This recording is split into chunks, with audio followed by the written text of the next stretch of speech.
বিভিন্ন টিভি শোতেও যখন বামপন্থী বিভিন্ন প্রতিনিধিরা যায়, তাদের বিরুদ্ধে বিজেপি কিংবা তৃণমূলের লোক, মূলত বিজেপির লোকরা এটা বলে যে এরা হচ্ছে চীনের দালাল। আমরা চীনের বন্ধু, অবশ্যই আমরা চাই বন্ধুত্ব। কেন চাই?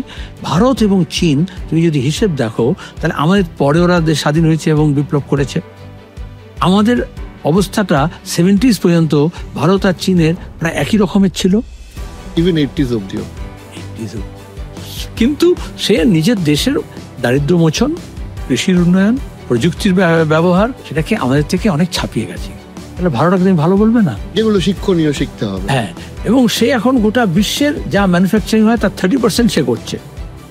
তাহলে আমি আমার দেশের বেকার সমস্যার সমাধান করতে পারছি না, আর চীন যদি বেকার সমস্যার সমাধান করে, তার এক্সপেরিমেন্টটা আমার কাজে লাগবে না? রবীন্দ্রনাথ, এই 25-এ জিজ্ঞেস করছে, রবীন্দ্রনাথ চীন ভ্রমণের 100 বছর হলো, তখন তো কমিউনিস্ট ছিল না, তখন মুক্ত হয়নি, আমরা হয়নি, ওরা হয়নি। কিন্তু চীনের সভ্যতা নিয়ে, সংস্কৃতি নিয়ে, মানুষ নিয়ে রবীন্দ্রনাথ যা লিখেছেন, তুমি অস্বীকার করবে কি করে? নাকি রবীন্দ্রনাথ চীনের পন্থী হয়ে যান?